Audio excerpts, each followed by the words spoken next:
For today's webinar, High Trust Assessment Preparation, Preparing for Success.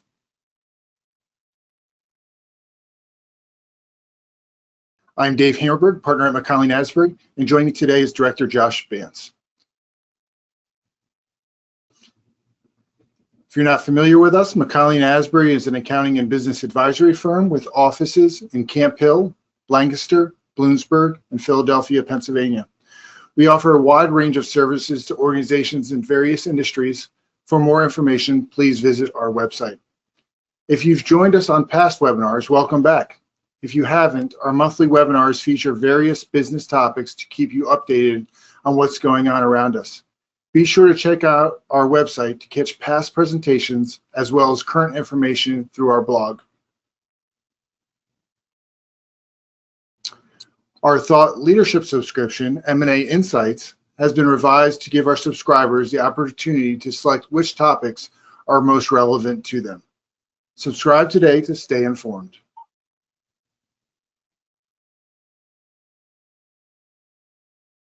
Exciting to get into this presentation. I think whether you are a experienced HITRUST individual or a beginner, I think this will have information for everyone. So the agenda today, we're going to do an introduction to HITRUST assessments, selecting an assessment team, scoping. Scoping is going to be whenever you do an assessment, whether it's SOC 2, HITRUST, scoping is a very important aspect, and so we will get into that. Collecting evidence and documentation. Everybody loves documentation. I think the biggest nightmare for IT professionals is documentation. So we will get into that and certification, and we also will get into questions. We welcome any questions throughout the broadcast. Type them into the chat, and we will try to get those answered fairly quickly. But without, and then going into polling question 1, do you wish to receive CP for attending today's webinar? So this is a hard question. Probably most of you are going to say yes, especially this time of year. So we're going to have a few of these throughout the presentation, and if you want CP, you need to answer them. We'll leave this open for about 30 seconds or to a minute here, Dave, and then we can kind of close it down after they answer the question. Right, and I'm supposed to say an official memo here. So for those of you that are looking to obtain CP credit for today's webinar, please keep in mind that there will be 5 polling questions throughout today's presentation, and you must answer all 5 of those questions to get your certificate via email within a month after the webinar. In order for attendees to be eligible, you must answer via a polling submission. We will not accept late responses. I also was told that we have to leave some silence during the questions just so that people know they're up. So we'll give about 20 seconds of silence here as people answer.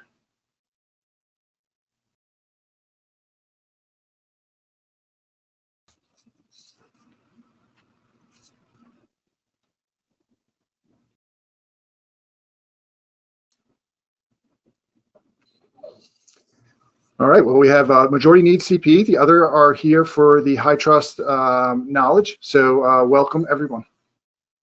Sounds great. All right, we'll go ahead and carry on with the webinar then. So I think it would be inappropriate to kind of dig into preparing for a HITRUST assessment without giving everybody some background on HITRUST. I think we have varying degrees of individuals who, on this webinar, who some may be very, very familiar with HITRUST. Whereas others may have heard of HITRUST but don't really know what a HITRUST assessment is, and others may, quite frankly, have just gotten the brief hearing of the term HITRUST and not knowing anything beyond that. So I think it would be, kind of remiss to not start with somewhat of a background as to what HITRUST is and what a HITRUST assessment looks like. So HITRUST is, what I consider to be the gold standard in IT assessments, and really what it is it's a validated assessment against the HITRUST Common Security Framework. You see here on the slide CSF. CSF stands for Common Security Framework, but what HITRUST has really done is they've created a quantitative evaluation that is validated through an external assessor program of their framework. At the end of a HITRUST assessment and a validated assessment that's been through external assessment, an organization receives a HITRUST certification. That certification is typically good for 1 year for E1 I1, 2 years for an R2 assessment. But what it really does is it defines that organization has met the security framework, the common security framework of HITRUST. And what is that common security framework? I like to break the common security framework from HITRUST down as really a framework of frameworks. It's a set of controls and standards, regulatory resources, business and third-party requirements from multiple frameworks that have been built into one framework. So it also is risk-driven. So in an R2 assessment, which is the highest, most, the most comprehensive level of HITRUST assessment, you actually, incorporate risk factors based upon regulatory and business needs. So you may have, the standard CSF control requirements, but you can layer on HIPAA requirements. You may have NIST requirements. There's over 40 frameworks that can be incorporated into that risk, that risk-based model that you then have to meet those requirements of that framework. So go ahead, Dave. Do you have a question? Yeah, Josh, when talk a little bit about the history of HITRUST. I mean, 1996 HIPAA came out. 2007 HITRUST came out. Is there any relationship there? Talk about maybe what industries it started in. Where is it now? What industry should it be in? And maybe I asked too many questions there, but not too many questions at all, Dave. No, it's actually good, kind of interesting that you brought that up between the relationship between HIPAA and HITRUST, because HITRUST really stands for Health Information Trust Alliance. It was a creation back in 2007 where the HITRUST Alliance was effectively formed, and with the goal of creating this framework for healthcare and HIPAA requirements to sort of drive an organizational and information security management program based upon meeting those requirements to the healthcare industry. So, I think when you look back at the lineage of HITRUST, it's inseparable from healthcare and from HIPAA, given that the HIPAA regulations in 1996 sort of drove and pushed the HITRUST aspect into place, where there was really not a great method to be able to prove HIPAA HIPAA compliance. And what really happened was HITRUST was created from a lot, with the intention of a lot of the major payers in the United States healthcare market, whether it be United Healthcare, Highmark. They're very much part of the HITRUST organization, and the idea was they would create a third-party risk management assessment and framework that could be pushed for their organizations, their hospitals, other vendors who were playing with that role and playing with I guess you should say they were holding PHI, they were processing PHI, things like that, where they could actually meet these requirements, and that third-party risk management for those organizations could be confirmed and validated through the HITRUST assessment. So, the funny thing is now that it's 2025 and we've evolved from 2007, it's really, HITRUST has really evolved into financial, insurance, really any organization that is holding, sensitive data, whether it be PHI or private, PII, it could be personally identifiable information, any of those aspects. We're seeing it a lot in the financial services and insurance industries just because of the quantity of private information that they have, and how are these organizations, specifically organizations who may be a vendor that manages or processes some of that private information. How are they in a situation where you can confirm, the financial services industry can confirm they have the right processes and the right information security management program in place to ensure the security of that. So the evolution of HITRUST has gone well beyond healthcare at this point. Yeah, and I think in our clients, we've seen that. We've probably seen more healthcare clients, but there's plenty of other industries that have gotten into HITRUST. I still think the SOC 2 is probably more well known to most individuals, but HITRUST is just another animal. SOC might be a 2, HITRUST might be a 11 out of 10, depending on, and again, it's a risk-based assessment. So depending on how many, what your risk is, you'd have different requirements, et cetera. But I think for the most part, we see a lot of healthcare clients, but quite a few other industries. Absolutely. And one of the things that I really like to highlight about the HITRUST assessment as we talk about the background and the common security framework is it's a quantitative assessment. And what does that mean when I say that? I mean, there is a set of requirements. There are things that you have to meet. And HITRUST has formulated a scoring methodology for that, which I could probably do 3 webinars on scoring for HITRUST. So, I'm going to just not even going to touch scratching the surface there, but, each of the control requirements that you have for a HITRUST assessment actually gets a quantitative score from 0 to 100. And those scores fall into whether you're fully compliant, mostly compliant, partially compliant. And that scoring is all driven up at a level to come up with a total score for your HITRUST and to determine whether you've met the scoring requirements to reach certification. So going through a HITRUST assessment doesn't guarantee you certification. There are scoring requirements that have to be met for that certification. But what it does is it takes some of the judgment out of where you stand in the maturity process of implementing the HITRUST information security management program. So that doesn't mean there's not judgment at the external assessor level and at the assessed entity level as to whether they've met things.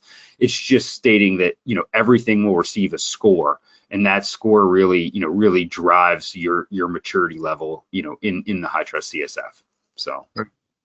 Yeah, and just one more comment. I mean, we're talking about HITRUST, and we're talking about how significant it is, et cetera. I mean, in 2024, 99.41% of their certified environments remained breach-free. What are your thoughts on that comment there, Josh? I mean, I think what that basically says, and I know you say 99%, but what I always love to say is that basically 0.59% of HITRUST certifications were breached in 2024. And that just basically tells you if you implement this information security management program and this common security framework, go through the process of fully implementing the program, following the program, maintaining compliance with the CSA, with the common security framework through your environment, there's just, you are basically following the gold standard for, can ever ensure that there's not going to be a breach. But when, of all the HITRUST assessments and all the certifications that are outstanding, 0.59%. And I believe the year before that, it was 0.61%. So for 2023, so the numbers just don't lie in that, perspective, Dave, and that the framework and the program works. In really preventing and putting your security posture in a place where you can really work to prevent the majority of breaches to the extent that you can kind of put forth this process in place. So it gives a lot of comfort to a lot of specifically if you're a vendor of some large organizations. There's just a lot large organizations or organizations that process a lot of PII or entrust you with private data. Or PHI, you're putting forth, a substantial step forward in saying that you've taken, the precautions in place to really prevent, that data from being breached. Now, nothing's 100%, so we can't say, oh yeah, 100%, and you're not going to be there, but you're really putting yourself at a high level as an organization by doing that. For sure. I have 10 more questions, but yeah. I'll never get through this 3-hour presentation if we don't.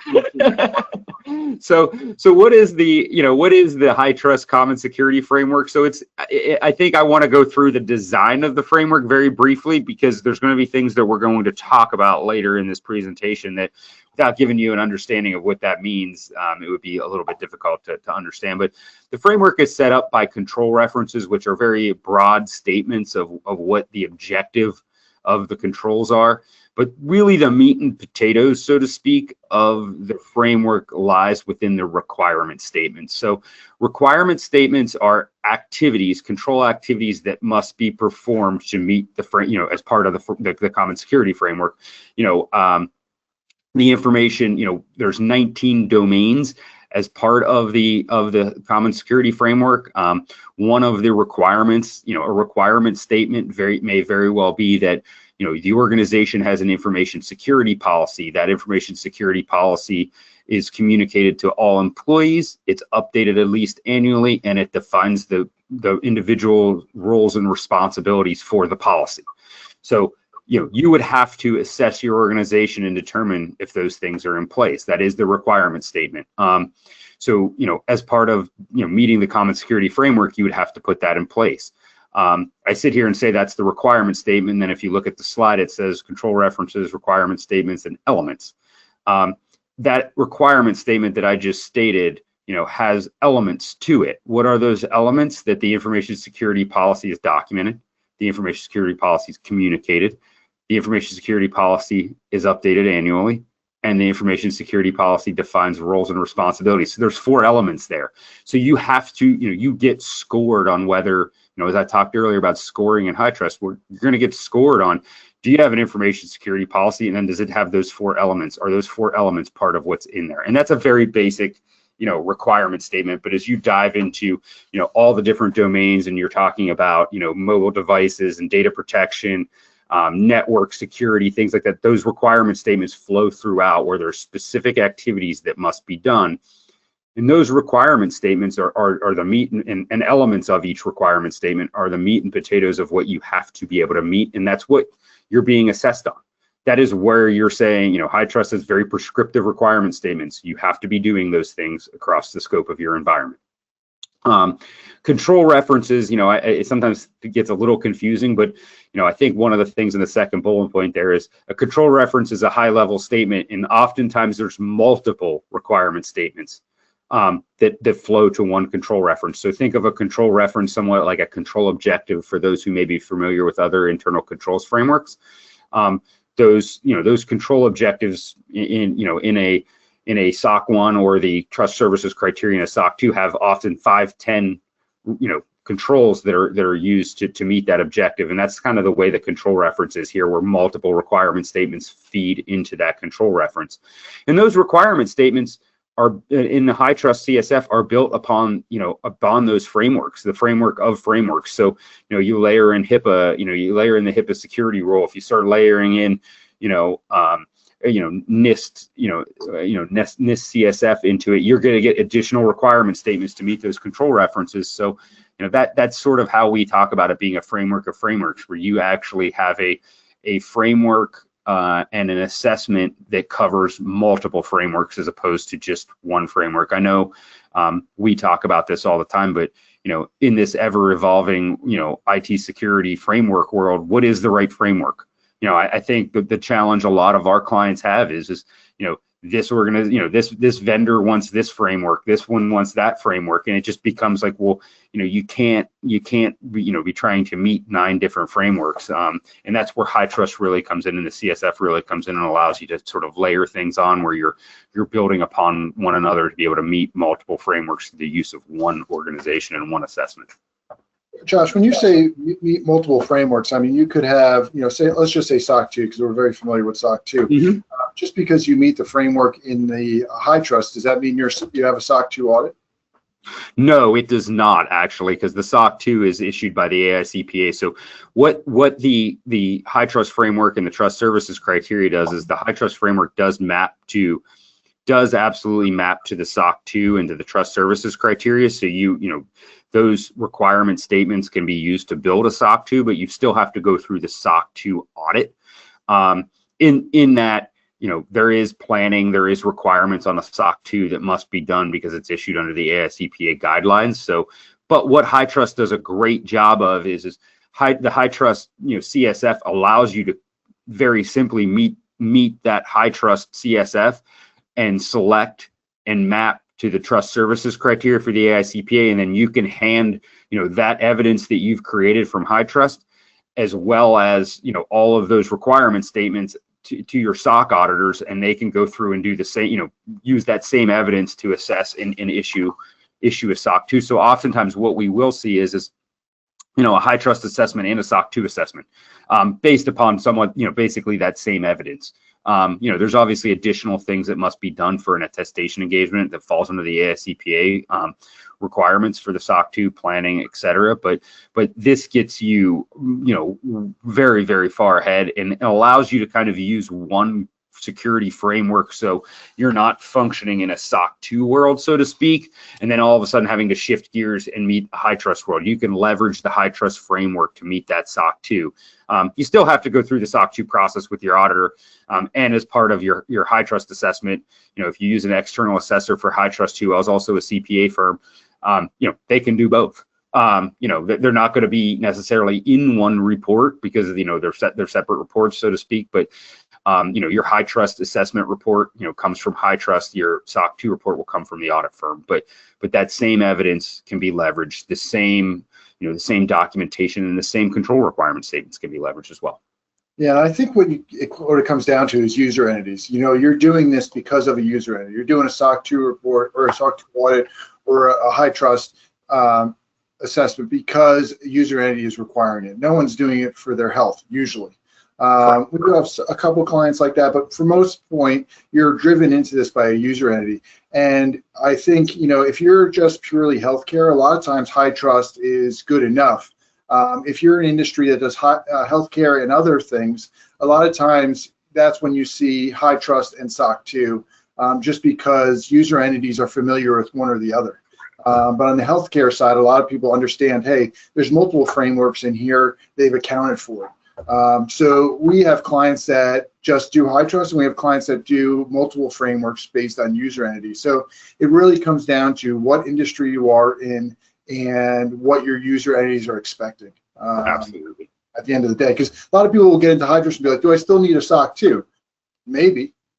It depends on, what vendor management programs your clients are using. And, if you're in industries that have never heard of HITRUST, you're probably going to end up still doing a SOC 2. So it really depends on the industry.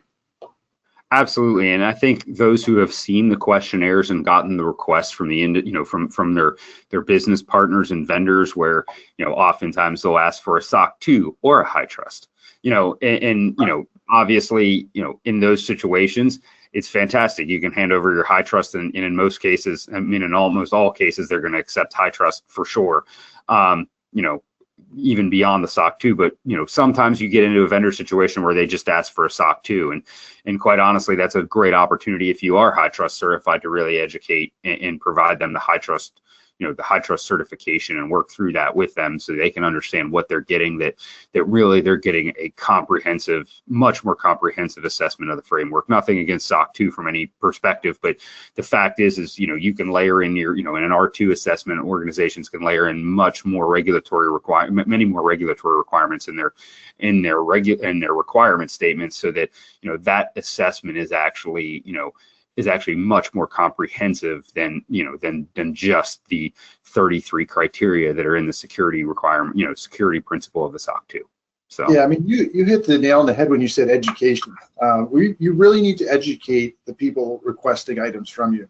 I mean, I don't know how many RFPs we get for SOC 2 or whatnot that are like, have they ever read a SOC 2?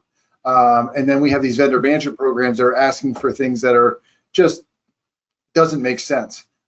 So it doesn't hurt to go back and educate. I feel like that is mostly taken well. And a lot of times that education produces a little bit more efficient results between the customer and the vendor. Yep. But there is so much, it's gotten a lot better on the SOC 2 side of knowing what a SOC 2 is. People have read them. But again, you have a lot of compliance, I'm afraid, people out there that are asking for these things that have no idea what they are. Absolutely. So huge.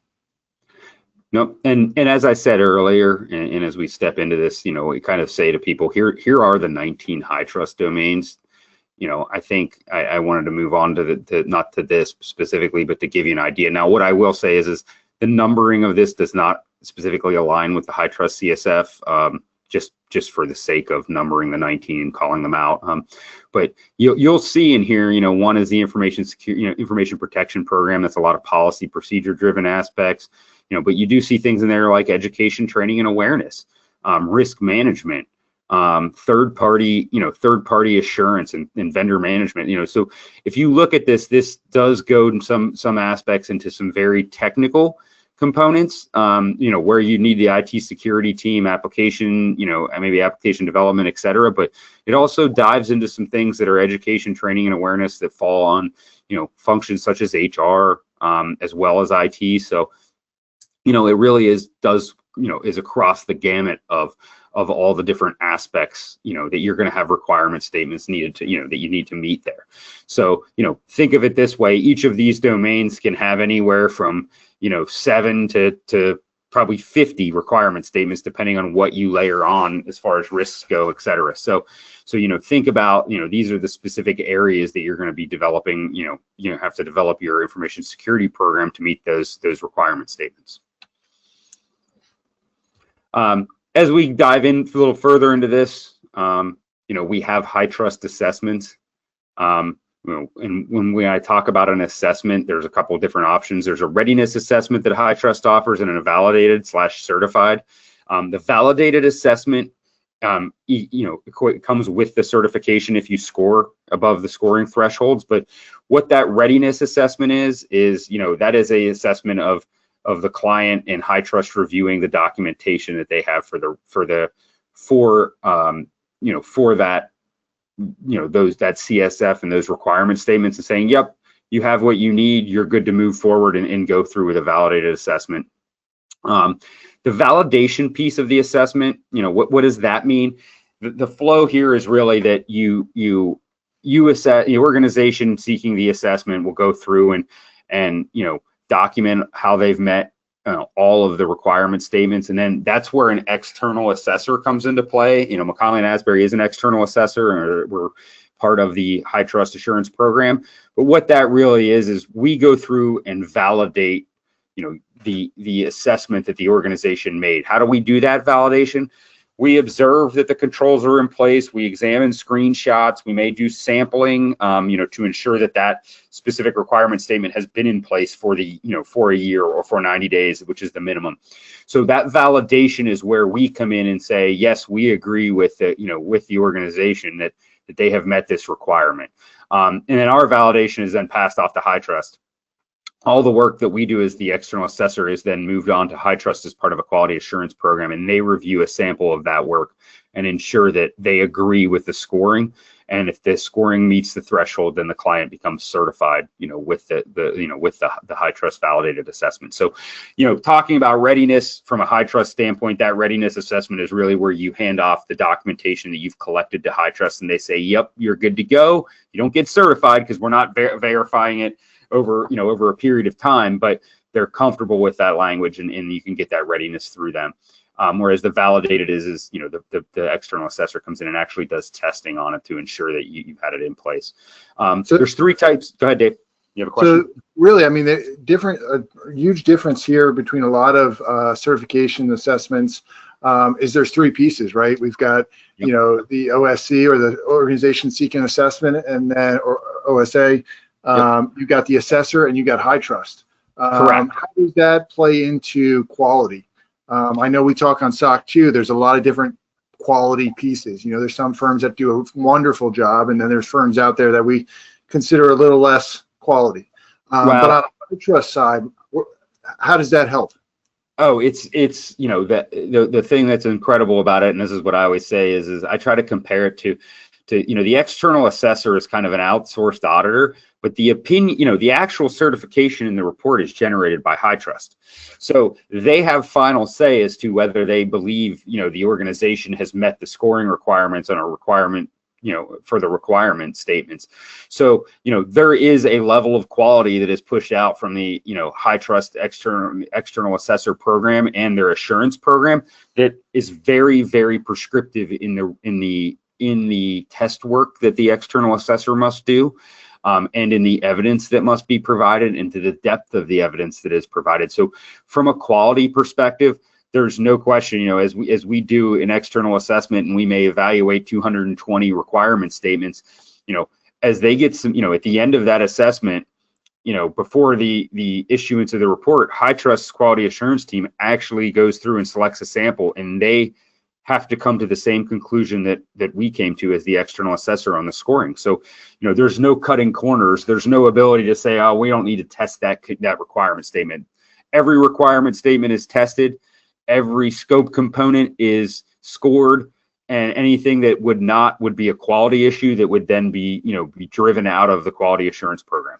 So from HITRUST. So there's an extra level of review, of assessment there, in that HITRUST has to agree with the conclusions that are reached for the sample that they select.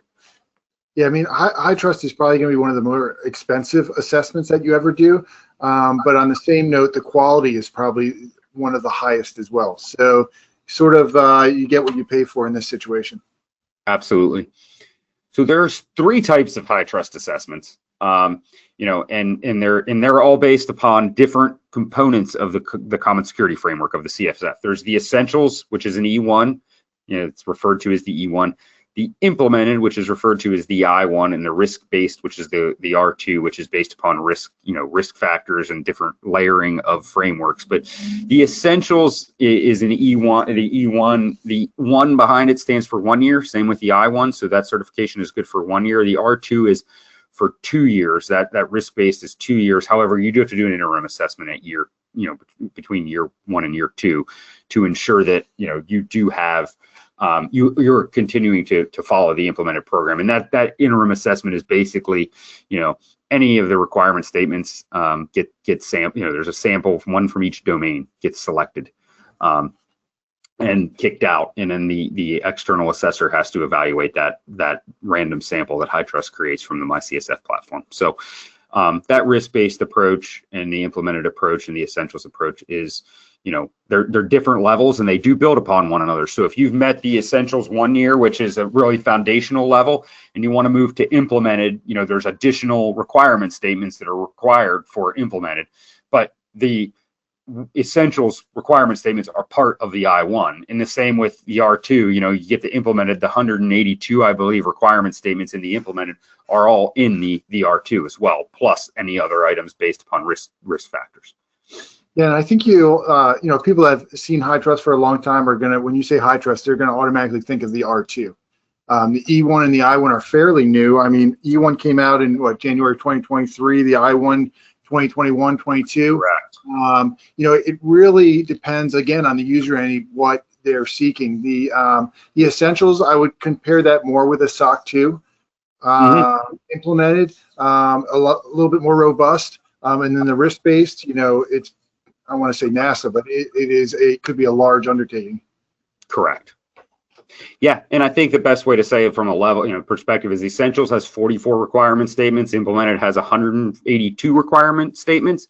Risk-based can have anywhere from 200 to 19. There's 1,900 plus requirement statements in the HITRUST CSF. So, I don't think anybody's going through clicking on every single risk-based factor, but the fact is it could be 1,900. So, it depends on the risk factors involved for the R2.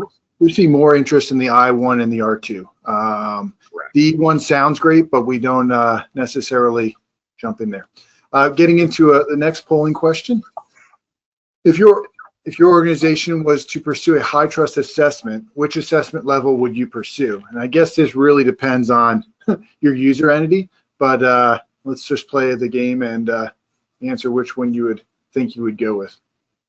And we'll be quiet for another 20 seconds.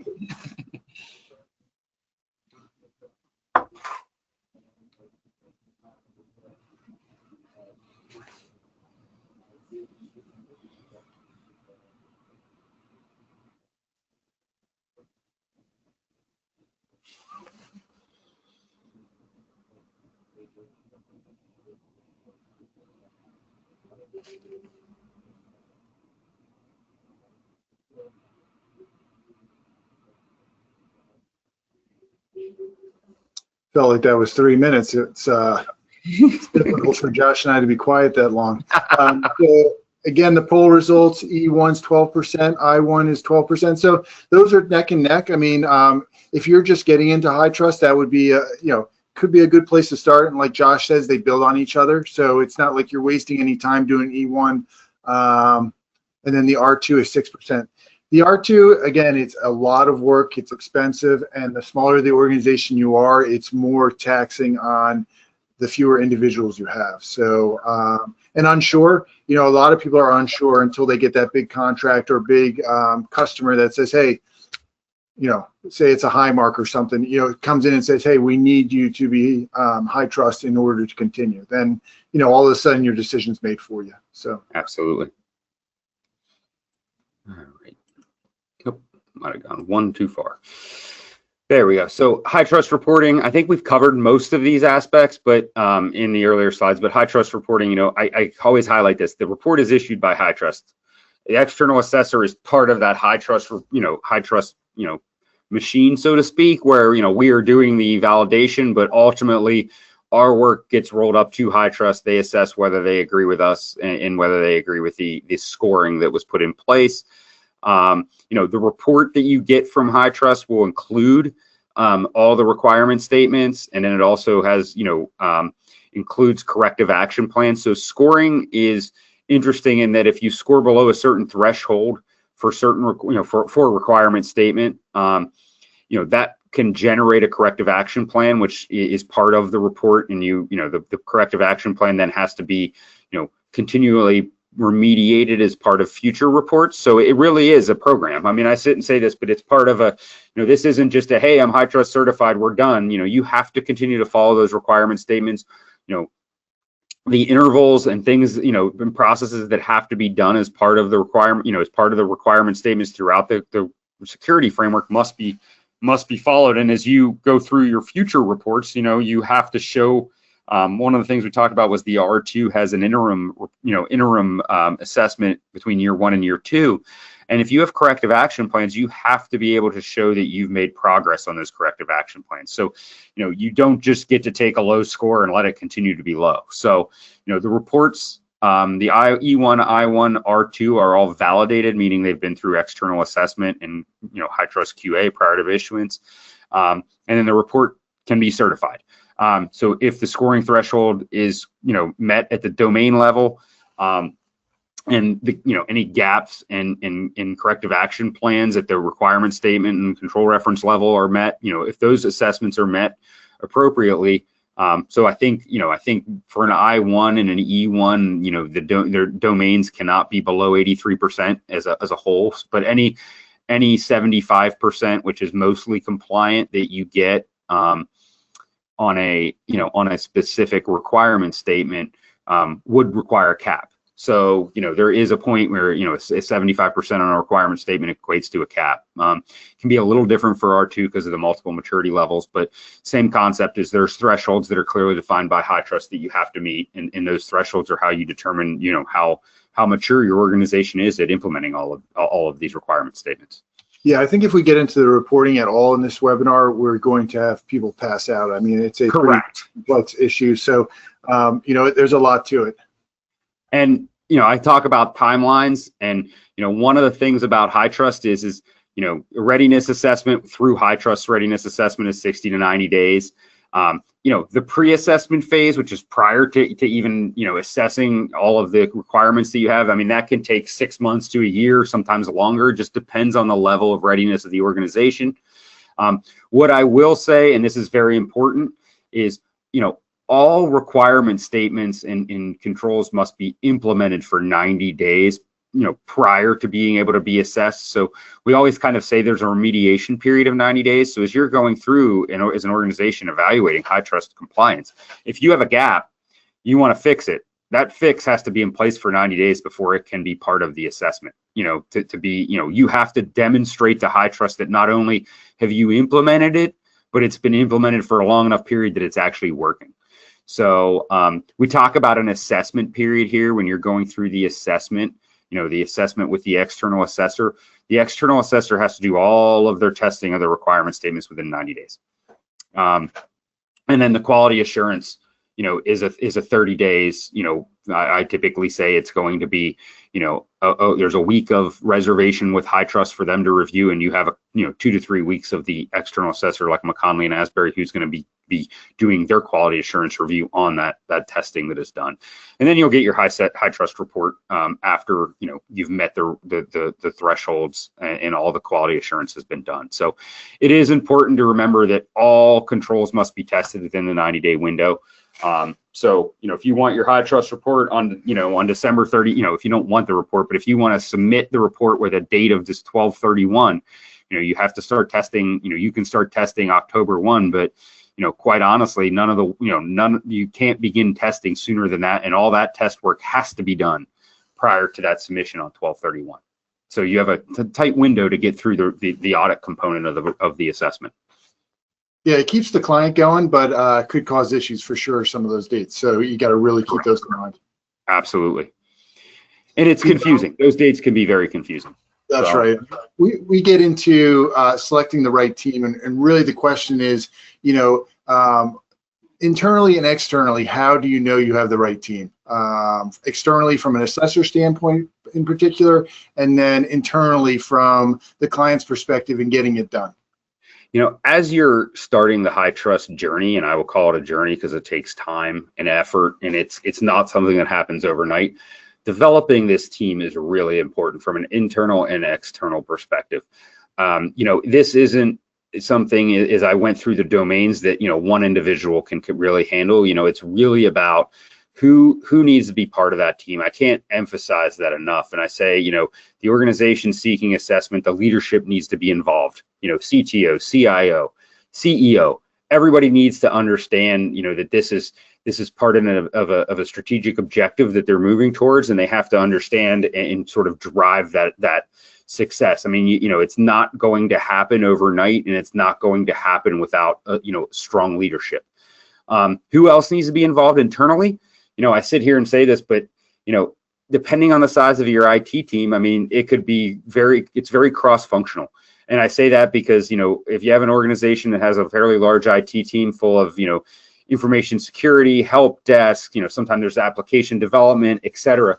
All of those folks, somebody from each part of that would need to be responsible for certain areas, because as we looked at the domains, they are very cross-functional across multiple areas. It's not just your CISO. It's not just, your information security team. There's aspects here of access, granting access control. There's background checks, which implies operations staff at your organization. HR plays a role in making sure that the background checks are met. That's one requirement statement. So it's very, very cross-functional. Putting together that team is incredibly important. Externally, as we speak, there's two components here that I think are very important. One is, readiness / pre-assessment consultants, and what do we look at? We've seen organizations successfully use, MSPs, consulting groups, where they can come in and really evaluate those requirement statements, and they have experience evaluating those requirement statements and making sure the right technical implementations are in place. One of the things that I'd say is you need to make sure you have the right, the right, not just controls implemented, but that when HITRUST is very prescriptive in their CSF, that the right things are in place.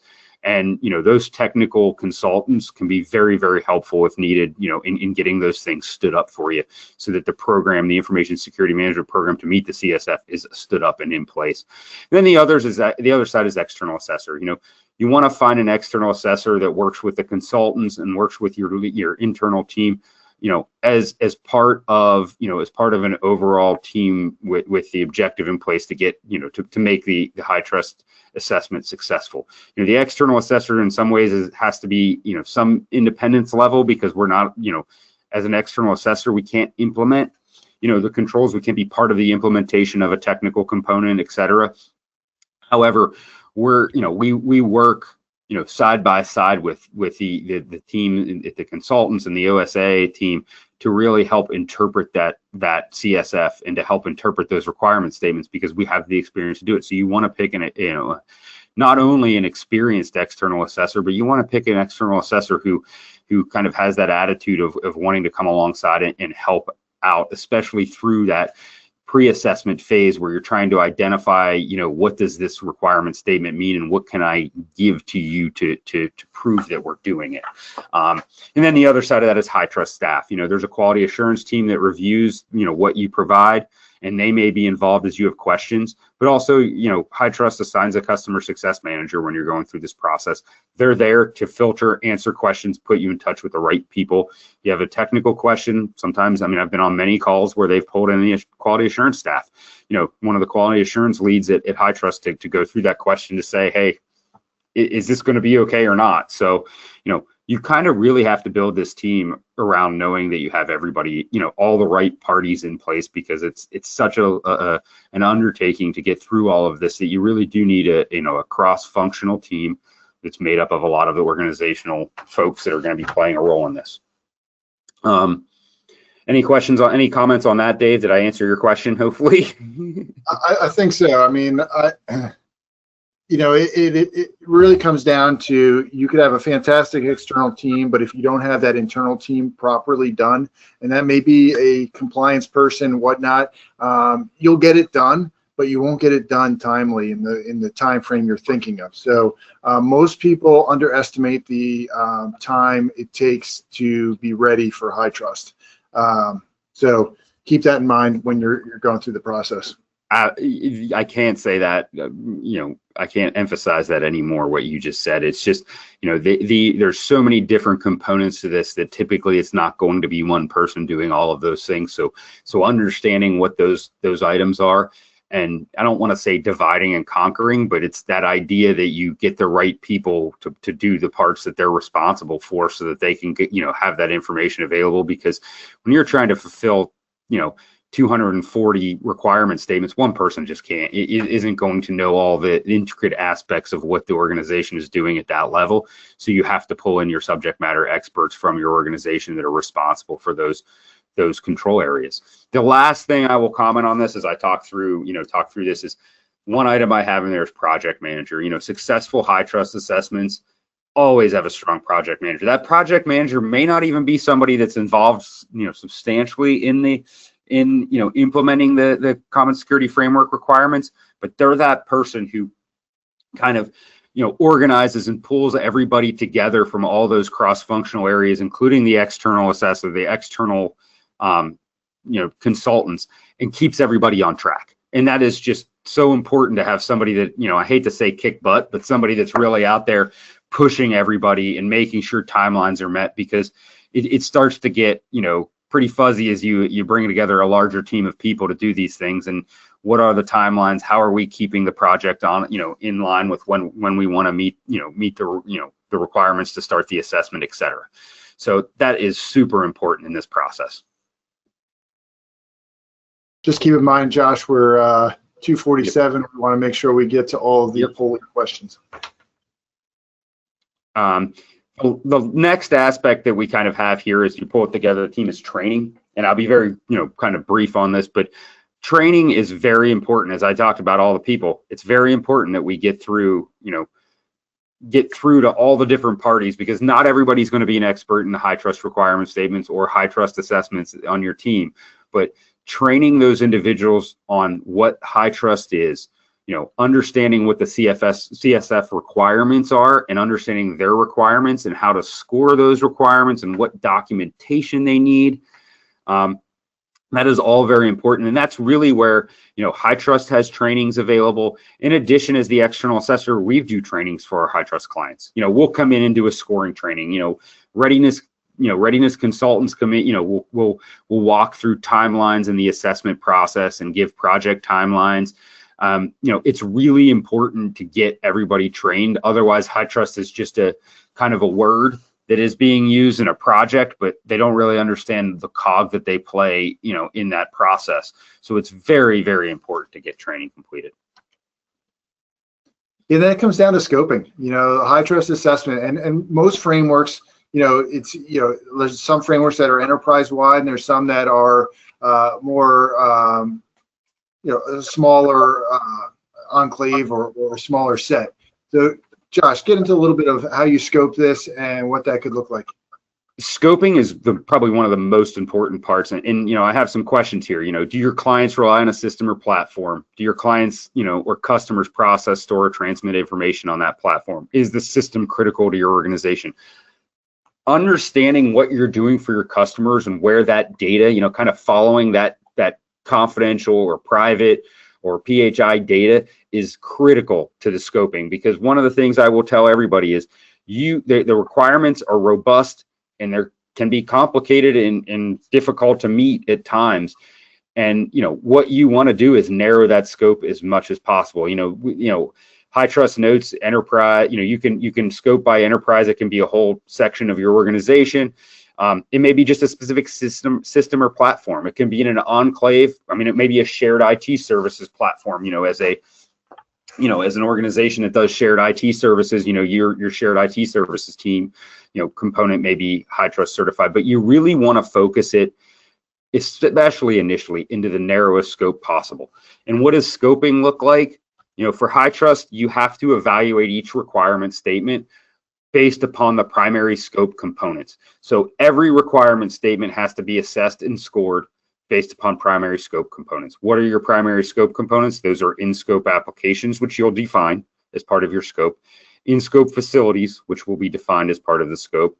Database, operating system, and in-scope networks. So as you see these primary scope components, there's 5 things there. There's 200 requirement statements, for example. That's 1,000 assessments effectively that you're looking at to compare. You're taking each primary scope component and assessing and scoring it, whether you've implemented MFA across all of those. Now, obviously, facilities would not be applicable, but access to applications having MFA, databases, operating system, network, all of those things come into play. So it's robust. It's a lot. So trying to put your whole organization in there is often very difficult at the beginning. So you really want to scope it down to where's that data reside that you're protecting, as a commitment to others, to your vendors, to your customers, etc. Those were your primary scope components. There's also secondary scope components, which secondary scope components, the easy way for me to explain that is they connect directly to a primary scope component. Great example, single sign-on tool.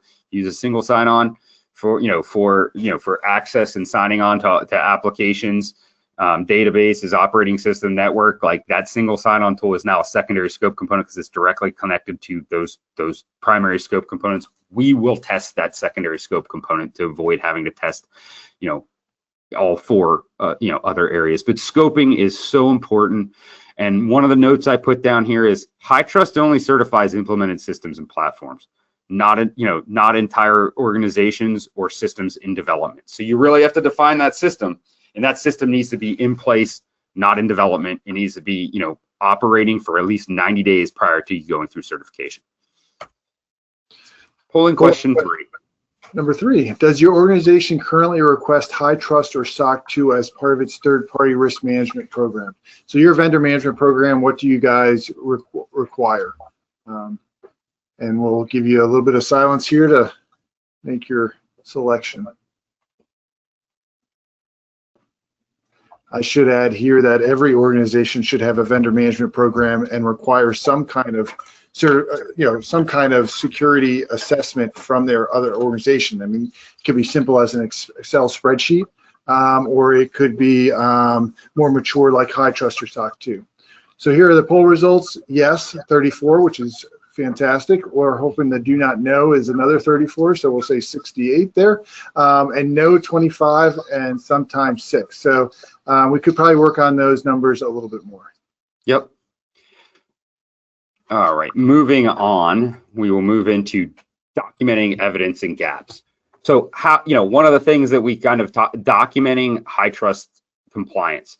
The requirement statements, I've talked ad nauseum about them in here. The requirement statements are what you must meet. There's requirements for having policies and procedures for those requirement statements, and then there's having those implemented. So I sit and say documentation. Your documentation that you pull must clearly and sufficiently support the fact that you've met that HITRUST requirement statement. Your policy must include every aspect that's in the requirement statement. Your procedures must define the process around how you've met that requirement statement, and it must be implemented. No questions asked in that situation. You can provide evidence to you can provide evidence such as screenshots, checklists, system settings, etc., that show how you've complied with it. But ultimately, at the end of the day, you need to be pulling together the documentation as you're evaluating each requirement statement. I will also speak to how the best practices for doing this and how that, how this relates. As you're answering your assessment, as you read each requirement statement, that is the time to determine, are we doing this, yes or no? The worst thing you can do is say, yes, we're doing it, and move on to the next requirement statement. You need to go at that time, yes, I believe we're doing this. You need to go in and you need to evaluate each scope component, your applications, your data, your operating systems, and you need to pull that documentation at that time and provide that, that becomes your baseline for whether you're compliant with that requirement statement or not. At that same time, you're doing this, yes, you need to be looking at your policies. Okay, is this documented in a policy? Is it clearly defined in that policy how we are supposed to be doing this? And does that policy match HITRUST's CSF? Does the procedures do the same? The reason I say doing that in unison and doing that together is that's how you're going to identify gaps. Trust me, more often than not, people think they're doing way more than they are, or they are doing it, but they don't have documentation. In the case of HITRUST, you want that baseline for every requirement statement, and then that will get you to that, to that position. I think that is probably one of the most important aspects of this is to kind of, work through that from that perspective. Documenting the HITRUST assessment. So we were talking about documenting evidence. This is talking about documenting the actual assessment and going through the validated assessment. So HITRUST has a tool called MyCSF. And what that does is it's an application, a web-based application that allows you to kind of go in and it identifies each requirement statement. It allows you to upload evidence. It allows you to score evidence. It allows you to leave comments. It is a repository, for lack of better terms, as it relates to each component. So, I think in that perspective, we're in a great position to sort of say that, MyCSF allows you to know exactly what you have to do and where to put that information. So the MyCSF platform is the repository, but it also allows the external assessors to assess in that repository. So organizations score themselves, external assessors review their scoring, review the evidence, review their own tests from the external assessor, and agree or disagree with the score. And then the HITRUST quality assurance personnel also get to review that documentation. So it's kind of a one place fits all for the documentation. As it pertains to documentation requirements, I said this earlier, but when you're pulling evidence together, your policies, procedures, screenshots, checklists are all part of the evidence that you need to have available to show you've met a requirement statement. The scoring, I talked earlier about scoring 1 through 100. Your documentation and the documentation and evidence of the tests performed by the external assessor must, support the scoring. So if you say you're doing it 100% and you give yourself the highest score, your documentation must assess that on every scope component, application, database, operating system, that you're doing that across the board. And when the external assessor tests, they can see that as well. I often say screenshots, system settings, checklists, all those things must be clear and easily identify where the elements of the requirement statements are met. You don't want to be, you need to highlight and you need to call out on your procedures and your policies where you're meeting that requirement statement. On a screenshot, where it's met, highlight it, tick mark it, call it out, make it very clear, because HITRUST is going to look at it, as part of the QA potentially, and they need to come to the same conclusion. And then for certification, I think we've already gone through this. Next polling question. Polling question number 4. Is your organization, and last one, is your organization planning to complete a HITRUST assessment within the next year? Again, we'll leave some silence here for everyone to answer.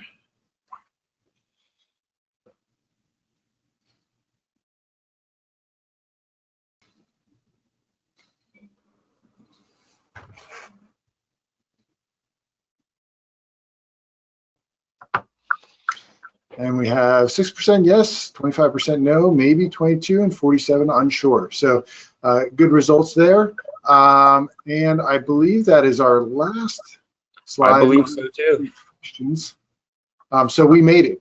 3 o'clock, it's a miracle that both Josh and I did the presentation and we did it in an hour. So That is fantastic. So if you have any questions, feel free to email us those questions. I think we answered all the polling questions or all the questions in the chat, and we appreciate everyone's time. Absolutely, and always feel free to reach out if anything that comes up or you get any HITRUST inquiries. I'm always happy to answer questions and talk more about HITRUST. So in closing, thank you for joining us for today's webinar. If you have any further questions regarding today's presentation, please feel free to reach out. Our team would be happy to assist. The recording of today's presentation will be posted on our website and social media sites in a few days. And for those of you who are requesting CPE and answered the polling questions, those certificates will be sent out within the next month. Upcoming events, October 16th webinar. Registration is open for ethics webinar taking place on October 16th at 2 p.m. Our managing partner, Mike Hoffner, and partner Janice Snyder will cover professional ethics and the implications of technology. One professional ethics CPE credit is available for this upcoming webinar. We also have one other webinar coming up October 30th. It involves our EAS team's presentation on October 30th, which will provide business owners with tips for preparing for smooth year-end for both internal financial statement and tax preparation and reporting. So both of those should be very interesting, and looking forward to seeing you guys at those webinars.